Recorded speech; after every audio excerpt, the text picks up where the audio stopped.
జై శ్రీరామ్. ఈరోజు నా వీడియోలో నేను చెప్పేది సౌందర్య లహరిలోని మొదటి శ్లోకం. శివశక్తాయుక్తో యదిభవతి శక్తః ప్రభవితం నచే దేవం దేవో న ఖలు కుశలః స్పందితుమపి అత స్వామా రాజ్య హరిహర విరించాతిరపి ప్రణంతు స్తోతుం వా కథ సుకృతః పుణ్యః ప్రభవతి. ఆదిశంకరాచార్యుల వారు, అంటే ఈ శ్లోకం అర్థమని కాదు నేను చెప్పేది, నాకు అర్థమయ్యింది నేను చెప్తాను. అన్యోన్య దాంపత్యం ఎలా ఉంటుందంటే, వాళ్ళిద్దరూ ఆట ఆడతారు. ఆయనకి విలువిస్తే ఆవిడికి నచ్చింది, ఆవిడికి విలువిస్తే ఆయనకి నచ్చింది.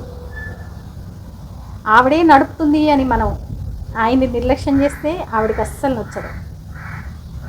లేదు బ్రహ్మదేవుడికి సృష్టి మొదలయ్యేటప్పుడు విభూతి రూపంలో కూడా తీసిచ్చింది ఈయనే అని ఆవిడ్ని నిర్లక్ష్యం చేస్తే ఆయనకి అస్సలు నచ్చదు. అన్యోన్య దాంపత్యం ఎలా ఉంటుందంటే, పులితోలు ఏనుగుతోలు కట్టుకొని బ్రహ్మలు పుట్టి పడిపోతే బాగోదు కదా, అందరి పురుల్లాగా ఈ పురి కూడా ఉండకూడదు అని మాల కట్టుకొని వేసుకుంటాడు కదా. మనుషులకి జీవించున్నప్పుడు అందరూ తోడుంటారు, శ్మశానంలో ఎవ్వరూ తోడుండరని శ్మశానంలో ఉంటాడు కదా ఆయన. బ్రహ్మాండాలన్నీ ప్రళయం వచ్చినప్పుడు వాటిపైన ప్రళయ నృత్యం చేసి ఆ బ్రహ్మాండాల విభూతిగా పూసుకుంటాడు ఆయన. మళ్ళీ బ్రహ్మదేవుడు మహాప్రళయం అయిపోయిన తర్వాత జీవుల్ని సృష్టించడానికి జీవులు మన స్థాయికి తగ్గట్టు DNA అన్నట్టు అడిగితే ఆయన విభూతి తీసి కొంచెం ఇస్తాడనమాట. ఇవిగో జీవులు తీసుకెళ్ళి సృష్టించుకోవాలి. అట్లా అంతా నడిపేది ఆయనే. అయినా ఆ శ్మశానంలో నుంచి ఆయన వచ్చేటప్పుడు మనకేం తెలుస్తుంది? శ్రీమాత, శ్రీ మహారాజ్ఞి, శ్రీమత్సింహాసనేశ్వరి ఆవిడ సింహాసనంలో కూర్చుంటే విష్ణువుతో సహా దేవతలందరూ వచ్చి ఆవిడకి మొక్కుతూ ఉంటారని.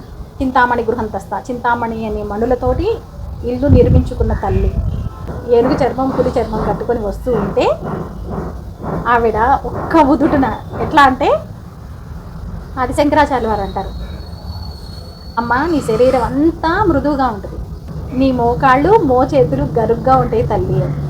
ఎందుకంటే ఆయన నడిచి వస్తూ ఉంటే సింహాసనం మీద కూర్చున్న తల్లి ఒక్క ఉద్దుతున్న పరుగున నడుచుకుంటూ వచ్చి శివయ్యకి ఆవిడ నుదుటన ఉన్న కుంకుమ శివయ్య కాలి బొట్టిన వేలికి అందేలా నమస్కారం చేసిందంట. అందుకని ఆవిడ శరీరం అంతా మృదువుగా ఉన్న ఆయనకి నమస్కారాలు చేసి ఆవిడ మోకాళ్ళు మోచేతులు గరుగ్గా ఉన్నాయని ఆదిశంకరాచార్యుల వారు సౌందర్య లహరిలో వర్ణన. అంటే ఆయన దగ్గర ఏమీ లేదు, అంతా ఆవిడ దగ్గరే ఉందని నమస్కారం చేసినా చెల్లదు. ఆవిడ దగ్గర కాదు అసలు అంతా ఇచ్చేది ఈయనే శివయ్యే అని ఈయనకే నమస్కారం చేసినా చెల్లదు. వాళ్ళిద్దరూ ఆట ఆడతారు. ఆటలో పావులం మనం. అన్యోన్య దాంపత్యం అంటే అలానే ఉంటుంది. వాళ్ళిద్దరూ మాట్లాడుకోవాల్సిన అవసరం ఉండదు. ఆయనకి విలువిస్తే ఆవిడకి నచ్చింది, ఆవిడకి విలువిస్తే ఆయనకి నచ్చింది. చిన్నపిల్లల ఆటల్లాగా మనం గనక ఆడుకుంటే బొమ్మలు అయిపోతాం. Thanks for watching.